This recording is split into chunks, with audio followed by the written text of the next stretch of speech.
Assalamu alaikum wa rahmatullahi wa barakatuhu.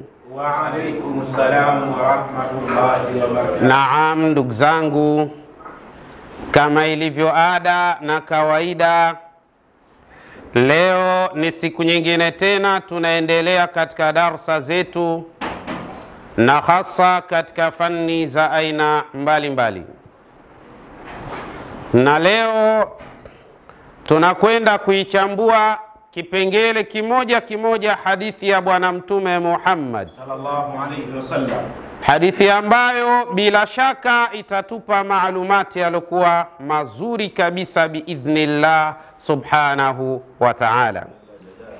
Lakini atambulike haya ni matunda kutoka katika chuo cha Ghazal Muslim School, chuo ambacho kilichoasisiwa mnamo mwaka 1943 katika mji wa Kigoma Ujiji, maeneo ya Kabondo, lakini kikiwa chini ya uasisi kutoka kwa Sheikh Khalfani Muhammad Kiumbe pamoja na Sheikh Umar Himidi Mkunda.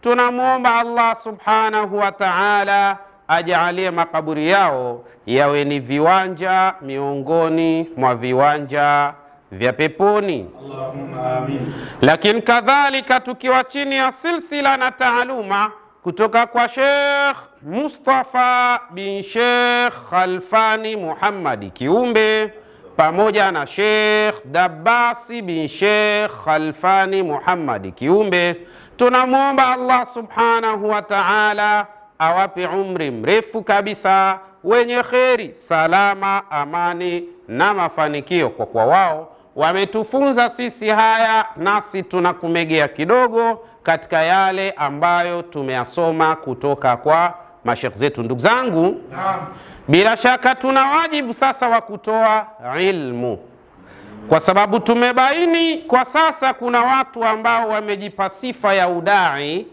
yani sifa ya ulinganizi, hali ya kuwa maarifa ya ilmu yenyewe ya ulinganizi hawana kabisa. Sio wanayo kidogo, hawana kabisa, lakini wao ndio madai na ndio ambao bila shaka wanaleta shida huko mitandaoni. Wanatumia fikra zao na akili zao katika kutoa fatawa za aina mbalimbali, na wakihisi wao ni wana wa vioni. Hili ni tatizo kubwa, na kibaya zaidi wanadanganywa na komenti. Kwa wakati wa sasa komenti ni kipimo cha ujinga, wala sio kipimo cha maarifa. Yani hichi kitu lazima kifahamike vizuri. Yani ukiziona zile komenti wewe unajua sana, kwa ambaye asiyejua ni ishara ya kwamba wajinga wengi. Ndio maana wanakuona wewe unajua, kumbe ni kwa sababu tu wao ni wajinga waliokomaa katika ujinga, ndio maana wanakuona wewe unajua. Kwa hiyo kipimo kizuri sio komenti, kipimo kizuri ni maarifa ulioyasoma. Umesomaje na ilmu zinakwambiaje kwa mujibu wa kanuni na taratibu zilizokuwa sawa sawa biidhnillah subhanahu wa ta'ala. Kwa hiyo hata nyinyi vijana wangu kuweni hivyo, tunakwenda sawa.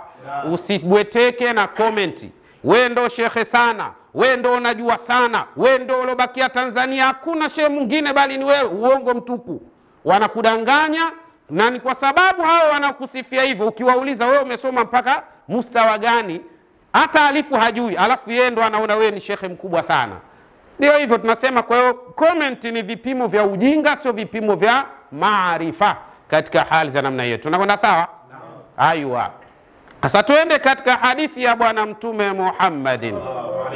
Mtume sallallahu alayhi wasallam anasema, man fattara saiman kana lahu mathalun au mithlu ajrihi ghaira annahu la yanqusu min ajri saimi shay'an, wa fi riwaya min ajri saimi shay'in. Tunaona sawa? Mtume sallallahu alayhi wasallam anasema, man fattara. Tunaenda sawa?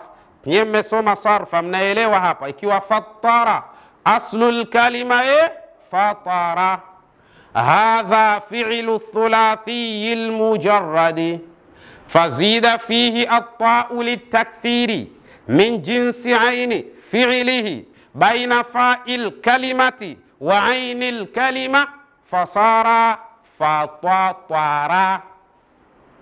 thumma uskinati ta'u litakthiri fasara fatitara, thumma udghimati ta'u fi ta'i fasara fattara yufattiru taftiran. Tunaona sawa?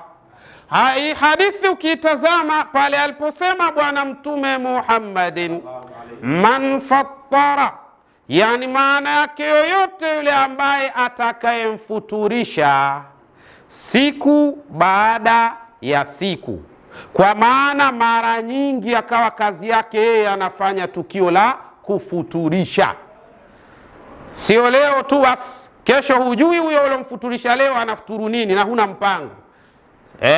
Ndio maana hadithi ya Mtume kaja man fattara, yani yoyote yule ambaye ni tabia yake ya kumfuturisha mtu aliyefunga. Ndio maana ikaja ta litakthiri min jinsi aini fi'lihi.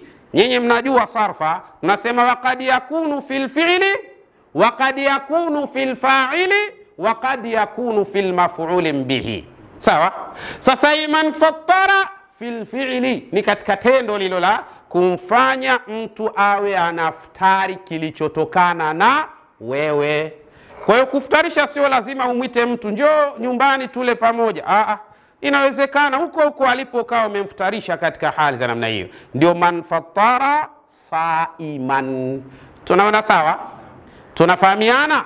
Kwa hiyo ina maana hadithi inatuambia kufuturisha sio siku moja wala sio wakati mmoja.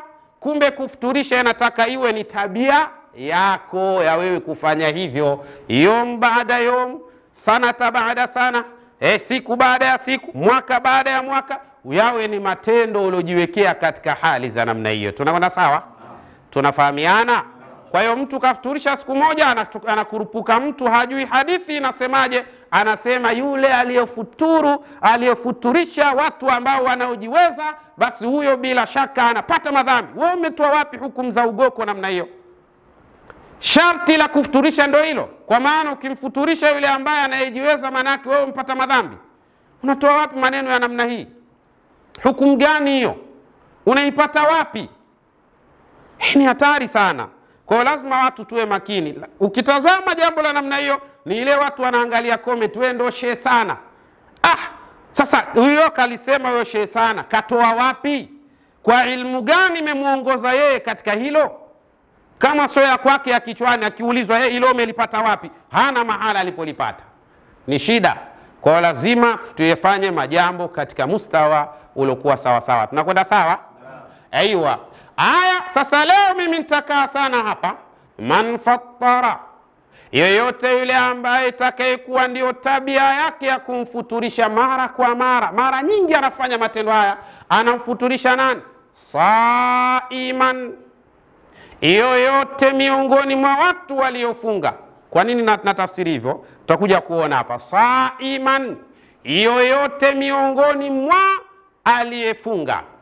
Saim ni ismul fa'ili min thulathi almujarradi. Sawa? Saima ni ismul fa'il, inatokana na kitendo thulathiyul mujarrad. Tunaona sawa? Yani hii haitokana na ismul maf'ul, hii ni ismul fa'ili. Tunaona sawa? Kwa yoyote yule ambaye atakayemfuturisha yoyote katika waliofunga, kana lahu mithlu ajrihi, huyu mtu atakuwa na malipo mfano wa malipo ya huyu aliyefunga. Sawa? Ghaira annahu la yanqus min ajri saimi, isipokuwa hapapungui chochote katika malipo ya as-saimi. Hapa angalia vizuri. Hapa tunasema aftara saiman, hakuna alifu na lam. Alafu huku mwisho nasema min ajri as-saimi, kuna alifu na lam. Hapa ndo nataka sasa tuende vizuri ili tufahamu. Wale wanaokurupukia hukumu waache mara moja. Haya masala yanakwenda kiilmu, kimaarifa, kiujuzi. Hayaendi kimihemko au kikomenti eti kwa sababu anakukomentia wewe ndo unajua sana au unaeleweka sana. Mambo haendi hivyo. Hata Firauni alieleweka sana pale Misri, lakini ndo alikuwepo kwenye haki.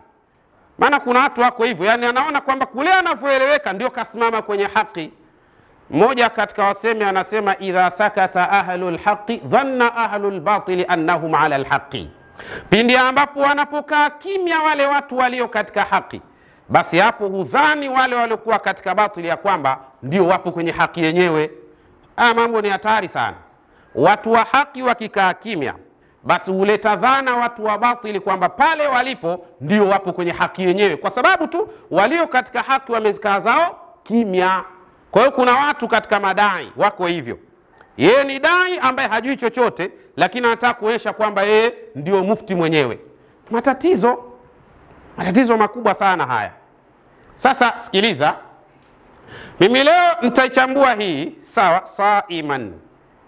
Saima tunasema al-ismu nakira, ili ni jina, ni nakira, sawa? Nakira ni jina ambalo linapokuja linakuwa halikuainisha, bali inabakia katika jinsi yake katika hali za namna hiyo. Tunakwenda sawa? Nakira ni nini? Wa huwa ma dalla ala shay'in ghairin muayyanin, nayo ni jina ambalo linajulisha katika kitu ambacho kisichoainishwa. Ukisikia umeambiwa mtu, alafu hiyo mtu yenyewe haikuwa na alifu na lam, maana yake ni yoyote katika watu. Kwa hiyo ukisikia aliyefunga, kwa kuwa haikuainishwa, hii ni ismu nakira, maana yake ni yoyote katika waliofunga, kwa sababu njaa anayoipata yule ambaye hajiwezi na njaa anayeipata yule ambaye anayejiweza, kwa kuwa ndani ya saumu kiwango ni kile kile tu, kile kile.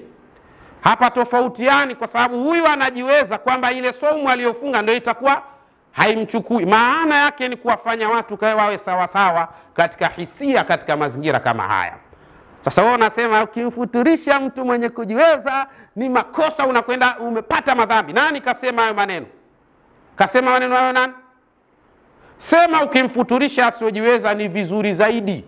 Basi hilo ni jambo zuri, ni vizuri zaidi. Hilo ni jambo zuri katika hali za namna hii. Sio hukumu kwamba ukimfuturisha anayejiweza basi wewe umefanya makosa na una madhambi makubwa sana. Huyo anayesema hivyo hajawahi kufuturisha yeye, huyo asiyojiweza hata mmoja. Hatujawahi kuona anafuturisha. Kwa hiyo ni hatari sana, lazima tuwe makini, sawa? Kwa hiyo ukisikia neno nakira ambalo ndio saiman, huwa ma dalla ala shay'in ghairin muayyanin, ni kitu ambacho kinachojulisha juu ya kitu ambacho hakikubainishwa.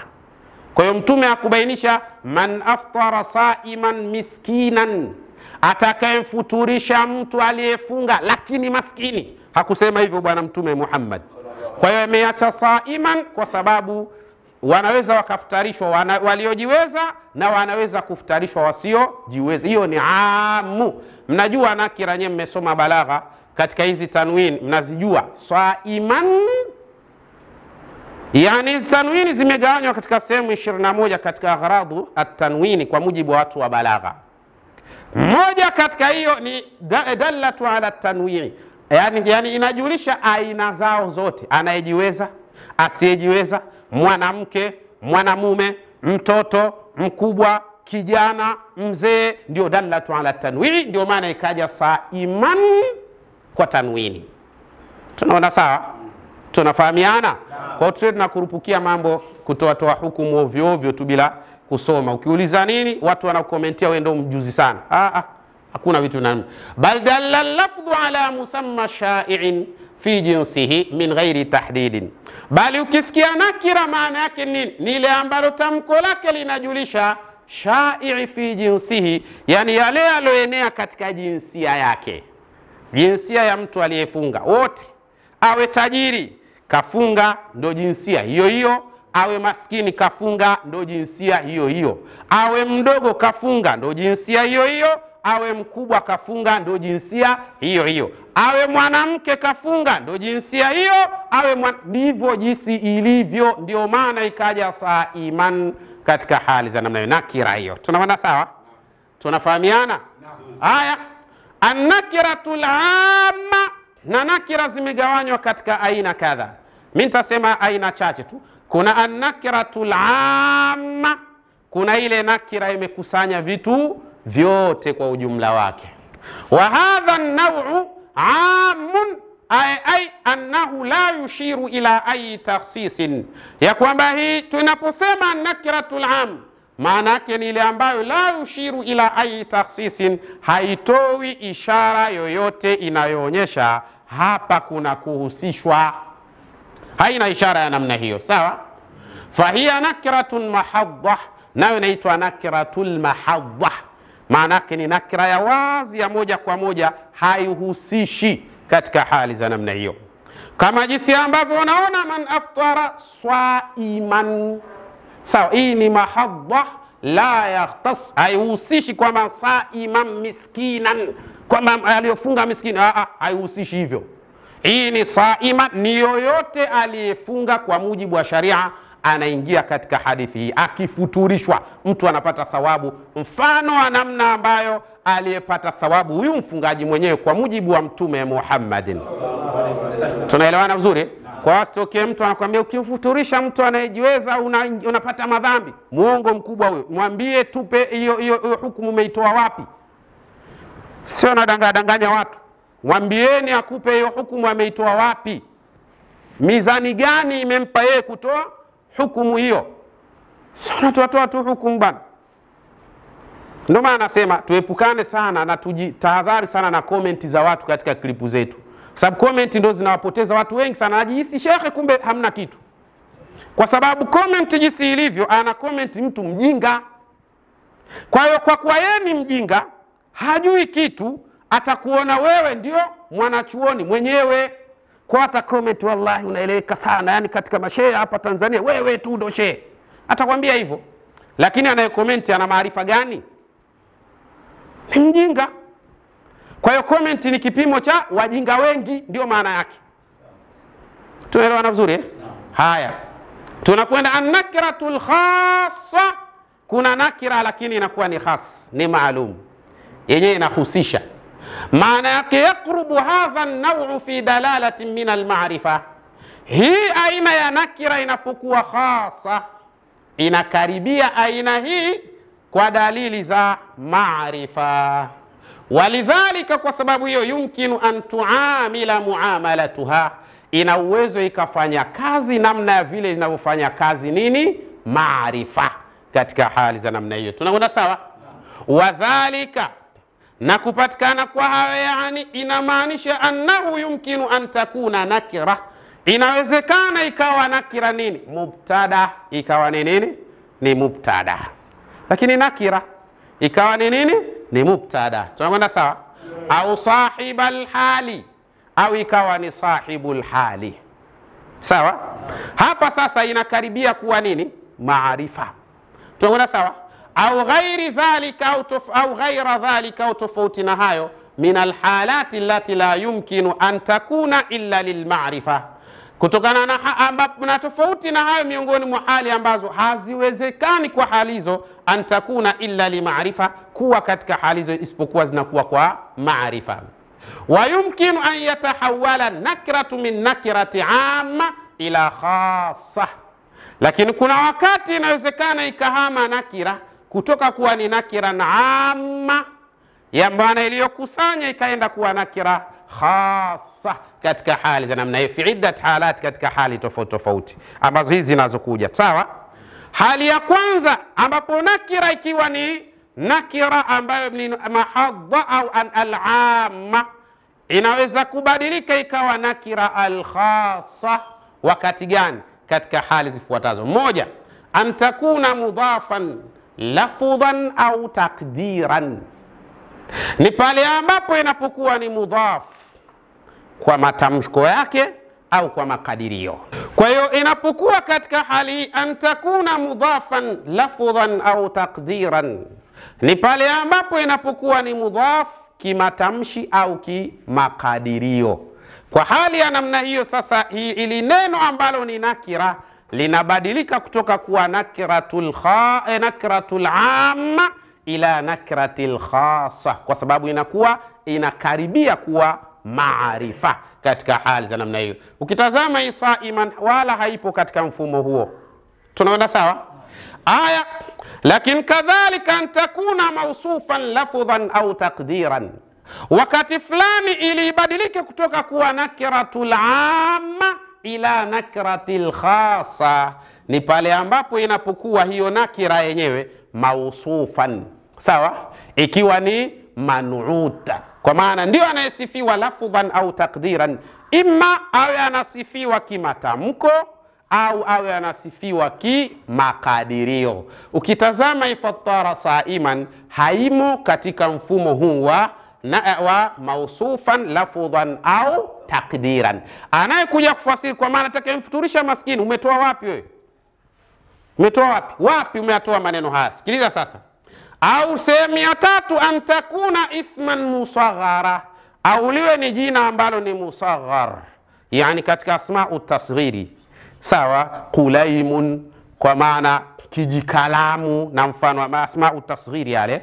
Kwa hiyo inatakiwa iwe katika hali ya namna hiyo. Basi inawezekana hii nini an-nakiratul khassa, yani al-amma, ikahama kutoka kuwa nakiratul amma ila nakiratil khassa katika hali za namna hiyo. Tunaona sawa? Lakini kadhalika antakuna mubtada'u au ma asluhu mubtada, au inatakiwa awe ni mubtada, hiyo nakira yenyewe awe ni nani?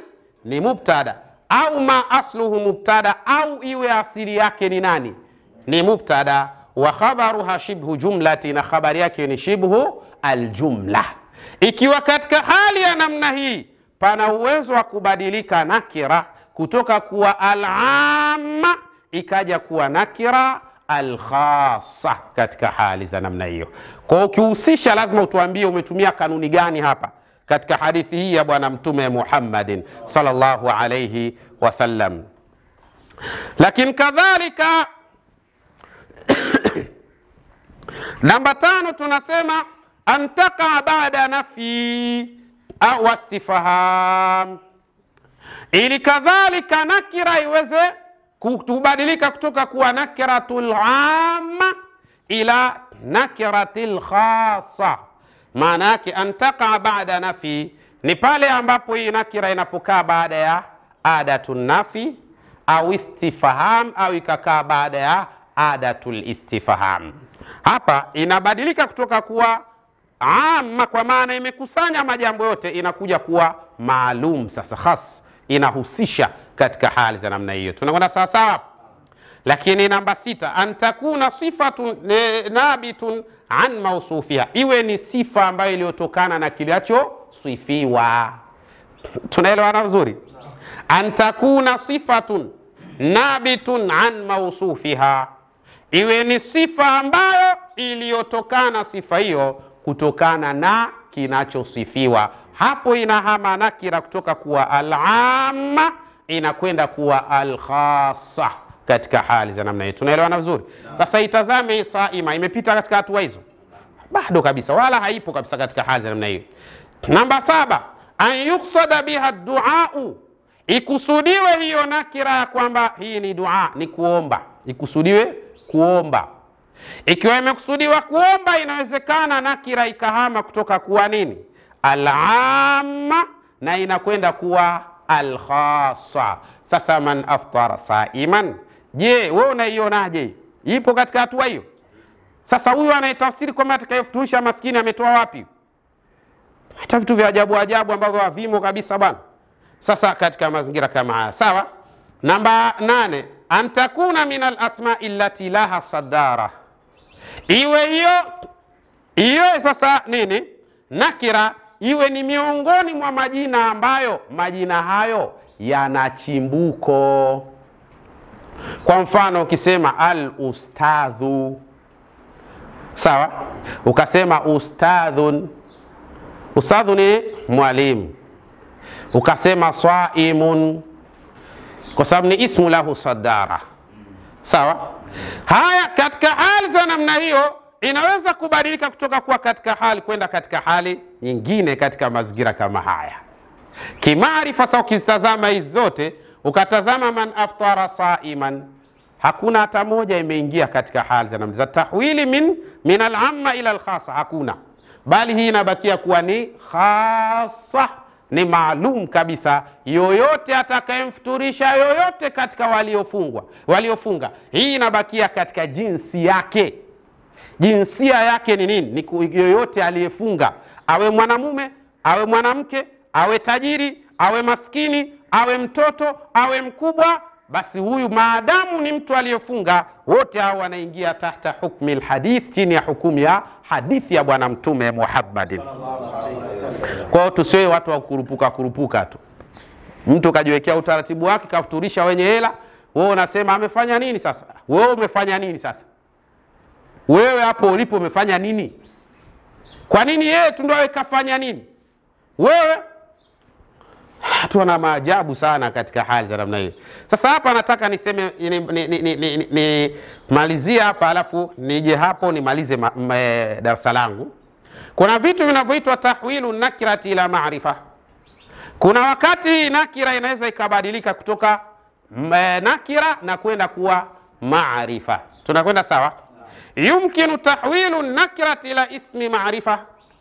Inawezekana ikabadilika, yani kubadilisha nakira kwenda katika ismul maarifa min khilali 3 turqi, kupitia katika njia ngapi? Njia 3 tu. Wahia nazo, moja, iqtiranuha bi al, ni lile neno lenyewe kulikutanisha na nini? Na al. Tunakwenda vizuri? Mtume anasema man fattara swaiman, yoyote yule ambaye atakayemfuturisha yoyote katika waliofunga, awe mwanamke au mwanamume, awe tajiri au maskini, awe mtoto au mkubwa, awe atakavyokuwa, maadamu amefunga, kana lahu mithlu ajrihi, atakuwa huyu mtu ana mfano wa malipo yake, ghaira annahu la yanqus min ajri swaimi shay'a, isipokuwa Mwenyezi Mungu Subhanahu wa Ta'ala hapunguzi katika malipo ya mfungaji kwa chochote.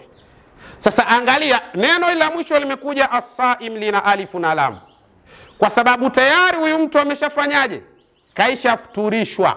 Kwa kuwa tayari kafuturishwa, anahama kutoka kuwa nakira anakuja kuwa sasa maarifa. Kwa sababu wakati tunaita watu waje wafuturishe, hawa wanakuwa bado ni nini? Ni nakira. Wakishakuja pale tukawapa chakula, basi wanahama kutoka kuwa nakira wanakuwa maarifa, wanajulikana kafuturishwa fulani fulani fulani fulani fulani, tunawajua sasa. Ndio maana ikaja min ajiri swaimi kwa alifu na lam. Na hapa tunasema yumkinu tahwilu nakira ila ismi al-maarifa, inawezekana kubadilisha nakira kwenda kuwa nani? Maarifa, min khilali 3 turqi, kupitia katika njia ngapi? 3. Njia ya kwanza iqtiranuha bi al, ni kuikutanisha hilo neno na al. Swaiman as-swaimu, alifu na lam, tumeikutanisha. Kwa hiyo inatoka kuwa nakira inakwenda kuwa maarifa. Tunaona vizuri eh? Haya, lakini kadhalika ndio tunasema aswaimu, sawa. Lakini kadhalika sehemu ya pili ambapo unaweza kubadilisha nakira ikaenda kuwa maarifa, nini? Idafatuha ila maarifatin, ni kuunganisha na maarifa. Kwa mfano swaimu tatawu'i, mfungaji wa saumu ya sunna. Swaimu tatawu'i, mfungaji wa saumu ya sunna. Kwa hiyo hapa wakuwa kuna mudhafu na mudhafun ilaihi, na mudhafu yenyewe imeidafa katika nini? Katika maarifa. Basi na huu saimu anakuwa ni maarifa tu, yani anakuwa ni mtu anajulikana, anafunga sunna, manake anajulikana, sawa. Kwa hiyo hapa ni tahwilu min nakira ila maarifa, tunabadili kutoka kuwa nakira na kwenda kuwa katika maarifa sasa, sawa. Sehemu ya 3, an tuqsada bin nida, akusudiwe kwa nida. Sema ya saimun, ewe uliyefunga, manake anajulikana, unamjua, ndio maana anamuita ya saim, ewe mfungaji, sawa. Tunakwenda katika hali za namna hiyo. Hapa kuna kwa tahwilu an-nakira ila al-ma'rifa, tunambadilisha nakira, anabadilika anakuwa nani? Maarifa, katika hali za namna hiyo. Tunakwenda sawa? Kwa hiyo ukitazama hadithi man fattara saiman, kwanza fattara ni kumfuturisha mara nyingi, mara kwa mara. Ndio maana watu wa sarfa wanasema hii ni binau litakthiri wa qad yakunu fil fi'li. Hili ni tendo la kufuturisha kwako linakuwa ni tendo linalo jirejea katika hali za namna hiyo. Kwa taaluma ya lugha ni nzuri sana katika kuyafahamu majambo, ili mambo yaweze kwenda katika mustawa na hali iliyokuwa sawa sawa. Mimi nimpongeze sana ndugu yangu Sheikh Mbogo, kafanya kazi nzuri sana kutaka kuiadilisha umma na jamii kwa ujumla. Kaeleza vizuri sana kuhusiana na hadithi hii ya bwana mtume Muhammad. Kwa sababu saima ni ismul fa'il. Aya, fa'ala madha? Yani ismul fa'il ni jina la mfanyaji wa kitendo chake. Swama, alifunga. Saimun, mtu aliyefunga au mfungaji katika hali za namna hiyo. Kwa hiyo ni ismul fa'il, ni jina la fa'il. Na kwa kuwa ni nakira, maana yake tadullu ala al-umum, inajulisha am katika hali za namna, watu wote, awe ni maskini awe ni tajiri. Wewe ukimfuturisha unapata malipo sawa sawa tu na vile ambavyo unavyomfuturisha mtu ambaye asiyejiweza, isipokuwa kumfuturisha asiyejiweza ni vizuri zaidi. Basi katika hali za namna, lakini sio kusema eti anapata madhambi ameita matajiri tu. Sasa kaamua mwenyewe kuita matajiri, shida ni nini? Au matajiri wamefunga hawajafunga, basi inatosha. Maadamu wamefunga inatosha katika hali za namna hiyo. Mimi nilichobaini sasa hivi katika wakati uliokuwa nao ni wakati mgumu sana, ni wakati wa wajinga yani kufanywa kuwa ndio watu wenye ilmu. Hii ndio hatari kubwa tuliokuwa nayo. Yani mtu anajipima mwenyewe, anaona kabisa kwamba ilmu yangu mimi kwa shekhe fulani siwezi kufika, lakini bado anataka kuditutumua kuonyesha kwamba yule shekhe fulani hapa si kweli. Mambo gani haya? Kubali tu mzee, kubali tu. Mambo gani ya namna hii? Kwa sababu unaweza kabisa ukakaa kabisa eti ukaona kabisa mashekhe wote wa Dar es Salaam hawajui. Unajuaga wewe tu. Kwa nini? Kwa mihemko ya comment. Maana hizo comment ndio zinapoteza watu kweli kweli. Watu kanaji wengi kwenye makomenti, wanaokejeli wengi kwenye makomenti, wanaosifia ujinga wengi katika makomenti humo. Kwa hiyo utabaini tu. Kwa hiyo comment ni kipimo cha watu wajinga. Maana yake jamii imekuwa na wajinga wengi, ndio maana hata hizo comment zinaona wasiojua kwamba wanajua. Mtihani mkubwa. Ndio maana anasema katika Qira'atul Rashida juzuu ya 4 kama sijakosea, tulisoma somo linaitwa Tanazu'ul Baqa. Anasema idha nadhara alhakimu nadhara alhakimi yara, yani atapotazama mtu mwenye jicho mtazamo wa hikma na busara, ataona katika kila aina ya mbea mbili kuna vita inayozuka. Juhalaan wa ulamaa, ataona kuna vita baina ya wajinga na watu wenye ilmu. Kubaraa wa sughara, wadogo na wakubwa. Ayanan wa suqatan, waliodhahiri na waliojificha.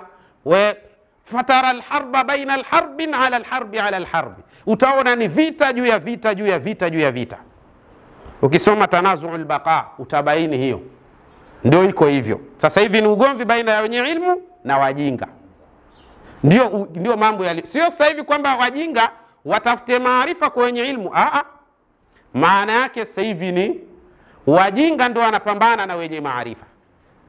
Tatizo kubwa hili dunia sasa tumefikia kubaya mno. Na tumetengenezwa makusudi na Mayahudi. Tumejazwa na si tumejaa. Sasa hivi hakuna adabu tena. Hakuna maamuma anamheshimu shekhe wake, hayupo.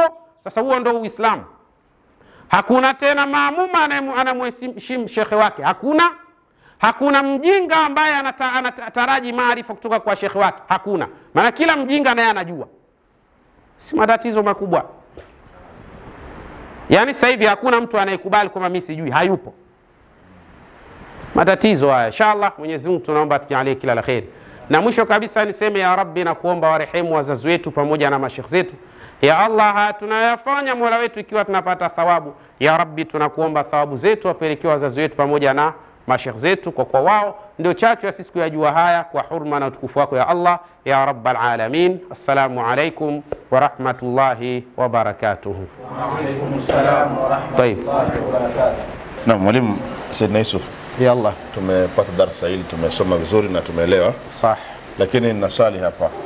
Na inawezekana pengine ikawa ni kutuzidishia uelewa. Sah. Hapa katika hadithi inavyoanza, imeanza na man fatara saima.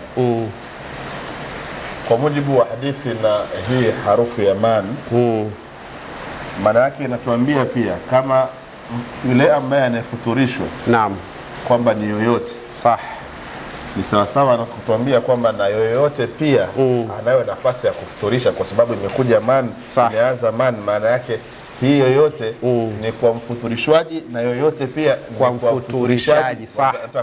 Sahihi kabisa, sababu hiyo ni man harfu sharti wa jazmi tajzimu fi'lain, awwalu fi'lu sharti wa thani jawabu sharti. Kwa maana ukitazama man fattara, fattara hii ni fi'lu madhi, lakini fi'lu madhi inakuwa fi mahali jazmi, sawa, alafu inakuja kana lahu, hii ndio jawabu sharti. Kwa hiyo anayefuturisha mtu anapata malipo hayo, na anayefuturishwa naye kadhalika biidhnillah subhanahu wa ta'ala anampa mtu malipo katika hali za namna hiyo. Inshallah. Baba, tumeelewa kwa kumbe, naam, sio mpaka shekhe ndo ana haki ya kufuturisha. Sah.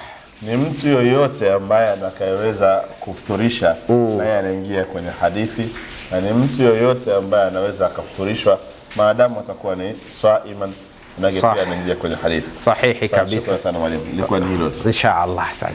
Na bila shaka lau mtapouona ujumbe huu mtakimbizana huku na kule kuhakikisha mnalifanya hili jambo ambalo bila shaka ni jambo bora kabisa kabisa. Allahumma, Mwenyezi Mungu tunakuomba kwa kila yule ambaye atakayefanikisha sisi kufanikiwa kupata vifaa hivi, ya Rabbi nayo mfanikishie katika yale anayoyatamani katika mazuri yaliyo katika nafsi yake kwa hurma na utukufu wako. Ewe ndugu yangu, tunahitaji laptop kutoka kwako. Ndugu yangu, tunahitaji desktop kutoka kwako. Ndugu yangu, tunahitaji kamera kutoka kwako.